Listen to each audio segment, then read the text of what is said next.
when you begin to understand narcissistic behavior. The first mistake is to think you're dealing with love gone wrong, but you're not. You're dealing with a pattern of control disguised as connection. A narcissistic woman doesn't see relationships as mutual exchanges. She sees them as stages where admiration is her oxygen. The moment you stop applauding, the performance turns dark. This isn't personal, it's structural. You are witnessing a fragile ego defending itself through domination, validation, seeking, and subtle emotional warfare. Carl Jung once said that, until you make the unconscious conscious, it will direct your life and you will call it fate. That's exactly what happens here. Once you name the behavior, gaslighting, projection, emotional baiting, you strip it of its power. The fog begins to lift, and suddenly, what felt like chaos now reveals a pattern. You stop personalizing their cruelty and start observing it. That awareness is the first cut in the web they've spun around you. You cannot change what you refuse to name. Awareness is not an act of aggression. It's an act of liberation. Because the moment you define the pattern, it no longer defines you. Boundaries are not walls. They are definitions of where you end and another person begins. A narcissistic woman will constantly test those limits, not because she misunderstands them, but because respecting them means relinquishing control. To her, boundaries feel like rejection, and rejection feels like annihilation. So she'll push, charm, guilt, or provoke you into erasing your own lines. That's the test. And the moment you compromise, you teach her that your limits are negotiable. But boundaries are not there to control others. They're there to protect your sanity. They are a mirror of self-respect. When you hold them firmly and consistently, without rage, without apology, you send a silent message. I am no longer available for manipulation. This confuses the narcissist because their power depends on your emotional reactivity. Indifference becomes your greatest defense. Jung often spoke of individuation, the process of becoming whole. Boundaries are the tools of individuation. They separate your authentic self from the projections and expectations of others. To enforce them is not cruelty, it's clarity. Remember this, every time you honor your boundary, you reclaim a piece of yourself that was once given away. And that quiet act of strength is the beginning of freedom. Emotional detachment is often misunderstood. It's not about coldness or indifference. It's about reclaiming control over where your energy flows. When dealing with a narcissistic woman, emotional detachment becomes a form of quiet power. She thrives on reaction, anger, guilt, confusion, because those emotions feed her sense of dominance. The more you engage, the more she scripts your responses. But when you detach, the performance collapses. You stop being the audience to her drama. Detachment begins with awareness. You start observing instead of absorbing. You recognize that her words are weapons designed to evoke, not communicate. You respond less, you explain less, and you internalize nothing. This calm neutrality unnerves her because it starves the cycle of its fuel. Jung described detachment as the withdrawal of emotional energy from false attachments. It's not escape, it's evolution. As you step back, clarity emerges. You begin to see the emotional chessboard for what it is. You no longer play pieces you didn't choose. You become centered, not cold, present, not provoked. And that's the paradox.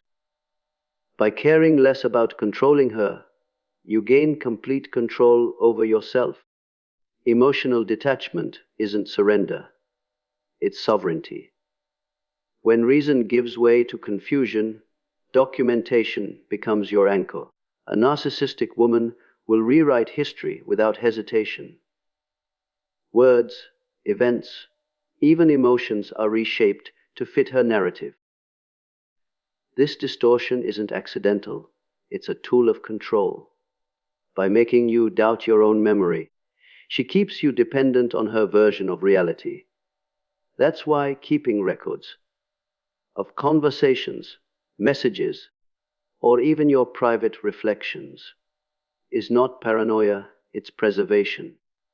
It protects your sense of truth in a relationship built on shifting sands. Documentation serves a deeper psychological purpose as well. It transforms experience into observation. When you record events objectively, you begin to see patterns rather than isolated incidents. You detach emotionally and start analyzing behavior like a psychologist instead of reacting like a participant. Jung believed that clarity arises when the unconscious becomes visible. And writing is one of the ways we illuminate what's hidden. Over time, those notes become evidence not for anyone else, but for you. Proof of what really happened when doubt tries to creep back in. Remember, these facts are the antidote to manipulation. When you commit truth to paper, you reclaim reality itself, and no one can rewrite that but you. After surviving the chaos of a narcissistic relationship, the most radical act you can take is to reclaim your story. For too long, your identity was filtered through someone else's perception, shaped, judged, and manipulated to serve their fragile ego. Recovery begins when you start seeing yourself not as the reflection in their mirror, but as the author of your own narrative. This is the essence of individuation that Jung spoke of. The process of returning to one's authentic self after being lost in another's shadow. Rebuilding confidence doesn't come through grand gestures. It grows quietly through daily acts of self-respect. You set small goals, rediscover forgotten passions, and reconnect with people who mirror your worth, not your wounds. Healing is not about revenge or proving them wrong. It's about proving to yourself that you are more than what you endured. Each moment of self-investment weakens the invisible hold they once had over your psyche.